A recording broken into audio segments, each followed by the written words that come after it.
Yo, c'est Noémie et aujourd'hui on se retrouve pour un unboxing. C'est un rendez-vous mensuel, du coup vous devez certainement vous en douter, on va déballer ensemble la 1001 livres box du mois de mars.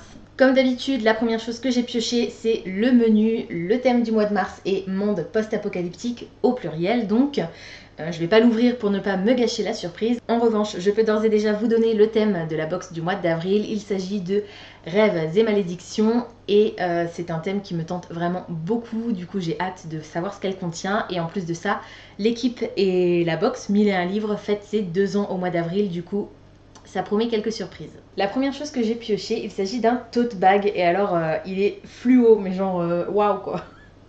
Au moins, on passe pas inaperçu avec. Et il est inspiré par la série The Book of Ivy. Donc, je me rappelle plus trop de l'histoire, mais c'est une série qui est dans ma wishlist. C'est vraiment flashy, on risque pas de le perdre celui-ci. Et j'aime pas mal le dessin. Ouais, c'est assez sympa. Voilà, donc un nouveau tote bag qui vient compléter ma collection. C'est chouette. Ah oui, c'est vrai qu'il y avait en fait, toutes les maxi box, je crois, du mois de mars, donc, contenaient... Oh, c'est rien, c'est du carton. Contenait un mug, et donc je déballe le mug. Je crois aux actes de courage ordinaire. Il est vraiment chouette, trop beau. Le passeur, pomme et vanille douce. Alors, c'était dans le mug, mais je suis pas sûre que c'était censé y être. Cire d'abeille, huile de coco, beurre de cacao, beurre de karité, huile d'amande douce naturelle. 1001 livres exclusifs. Ça a l'air d'être du labello, un genre de...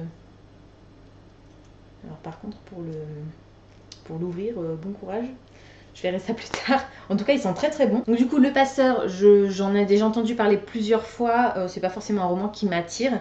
Et par contre, je crois aux actes de courage ordinaire. Ça me dit vraiment quelque chose. Alors, c'est peut-être lié vu que le labello, je pense que c'est du baume pour les lèvres. Hein, j'en suis pas certaine, mais il me semble. Et était dans la tasse en fait. Du coup, c'est peut-être lié, mais je suis pas certaine parce que ça me dit vraiment quelque chose cette citation. Il y a un genre de rouet. Les corbeaux, alors est-ce que ça pourrait être dans Six of Crows? Mais je l'ai pas lu et pourtant ça me dit quelque chose. Roubil. En tout cas, c'est fait en France, donc c'est bien. Excellente initiative. On verra du coup dans le menu à quoi ça correspond. Alors, j'ai pioché... Ah ouais, alors, je suis pas... Oh si, c'est forcément ça. J'ai pioché un stylo, donc c'est un stylo, hein, tout simplement. Sur lequel il est écrit, je ne sais pas si vous allez bien voir. Abri 19 en fait. Alors ça me fait très très fortement penser à Hunger Games. On verra du coup encore une fois au menu si j'avais raison. Donc un marque-page. Donc c'est aussi Abri 19. Avec un personnage qui a le numéro 19 du coup tatoué sur le front. Alors, pour que vous le sachiez, Hunger Games, j'ai seulement vu les films, je n'ai pas du tout lu les livres, du coup je sais pas du tout si ça peut coller. En tout cas, le décor me paraît approprié, mais il n'y a pas de personnage avec un tatouage comme ça sur le front dans les films en tout cas, du coup je ne sais pas trop. En revanche, j'ai les réseaux de la créatrice, puisque ouais, Myriam Kayono, donc je vous mettrai de toute façon... toutes ces coordonnées en barre d'infos. J'ai pioché un magnète, mais je ne sais pas du tout quel est le personnage qui est représenté. Il y a alors, il est écrit Arcane Beth, mais est-ce que c'est le personnage ou est-ce que c'est la créatrice ou le créateur? Je ne sais pas. Je vous laisse découvrir.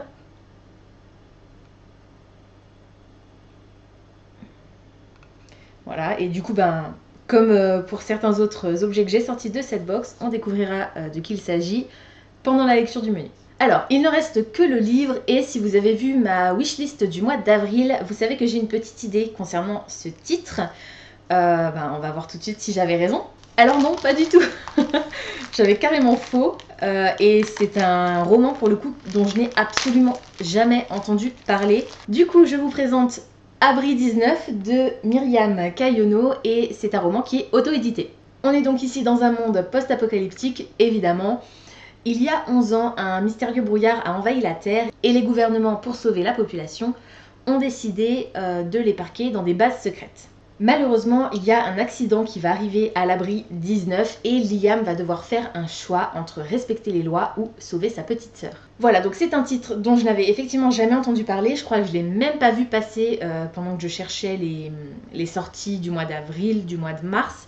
En même temps, ça m'étonne pas étant donné qu'il est auto-édité, donc je pense que c'est la raison pour laquelle j'ai pas réussi à tomber dessus. Bah du coup, ça explique mieux aussi pourquoi ça me disait pas grand chose le marque-page et le stylo, puisqu'en fait ils sont directement liés au bouquin et non pas du tout à Hunger Games comme je l'avais suggéré. Du coup, c'est un nouveau titre qui rejoint ma pile à lire et j'ai hâte de le découvrir. Et du coup, maintenant, c'est parti pour le menu. Monde post-apocalyptique. Qu'ils aient été ravagés par des épidémies, des guerres ou des attaques extraterrestres, les mondes post-apocalyptiques sont de plus en plus nombreux dans le genre young adult pour le plus grand plaisir des amateurs de sensations fortes. Prépare ton kit de survie et en avant pour une folle course à travers ruines et dangers. Donc il y a un résumé comme d'habitude de l'ouvrage et les goodies. Donc un mug réalisé avec l'équipe de Pemberley Pound et dont la citation est tirée de Divergent, saga se déroulant dans un Chicago en ruine. Alors je n'ai aucune idée de l'endroit où j'ai entendu une citation qui pourrait y ressembler parce que je n'ai ni lu ni vu la série Divergent, du coup c'est un mystère. Mais en tout cas le mug est vraiment très très beau. Un tote bag The Book of Ivy fabriqué avec l'illustratrice française Loeana. Dans cette dystopie, Ivy et Bishop doivent se marier alors que le monde a été ravagé par une guerre nucléaire des années plus tôt. Voilà, bah comme ça vous avez un petit pitch, vous savez un petit peu de quoi ça parle et moi aussi parce que j'avais complètement oublié de quoi parlait cette histoire. Il y a donc un magnète représentant Juliette Ferrars, héroïne de la saga Insaisissable dans laquelle le monde n'est que guerre et désolation. L'illustration vient de la dessinatrice Arkan Beth, donc il s'agissait bien du nom de l'illustratrice et pas du personnage. Et c'est amusant parce que j'ai déjà reçu un magnète, mais plus petit, genre gros comme ça à peu près, de ce personnage Juliette, donc de la série Insaisissable, qui est d'ailleurs sur mon frigo. Et je n'ai pas lu la série Insaisissable, je l'avais commencé, mais j'ai pas réussi à accrocher, je l'avais carrément abandonné en fait à un tiers à peu près du tome 1. Je suis désolée si vous avez aimé cette série, mais moi ça n'a pas été mon cas. Voilà, après... éventuellement, un jour, je pourrais retomber dessus et peut-être que le résumé me donnera plus envie et ce sera l'occasion de la redécouvrir.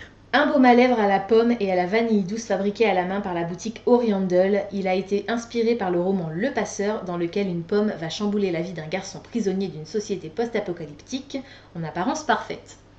Donc c'est effectivement un baume à lèvres et création originale, bon bah c'est cool et je vous dis Le Passeur c'est pas non plus un livre qui me tente.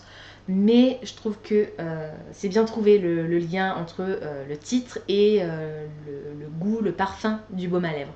Un stylo aux couleurs d'Abri 19. Voilà, donc encore une fois une box vraiment réussie. C'est un unboxing qui m'a plu. Alors je suis un petit peu moins enthousiaste que pour certaines autres box parce que je vous avais prévenu en fait quand je vous avais parlé, quand j'avais fait l'unboxing de la box du mois de février.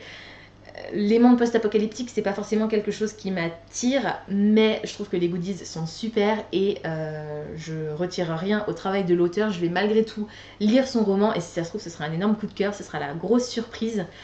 De toute façon, dès que je l'aurai lu, je vous en reparlerai dans un update lecture. Voilà, c'est tout pour aujourd'hui. J'espère que cette vidéo vous aura plu. Comme d'habitude, n'hésitez pas à me dire en commentaire si le livre que je vous ai présenté aujourd'hui vous intéresse, si vous trouvez que les goodies correspondent au thème de la box, qui, je vous le rappelle, était monde post-apocalyptique. Pensez à vous abonner à la chaîne, à liker et à partager cette vidéo, ça me fera toujours plaisir. En attendant de vous retrouver, je vous souhaite d'excellentes lectures et je vous dis à très bientôt dans une prochaine vidéo. Ciao!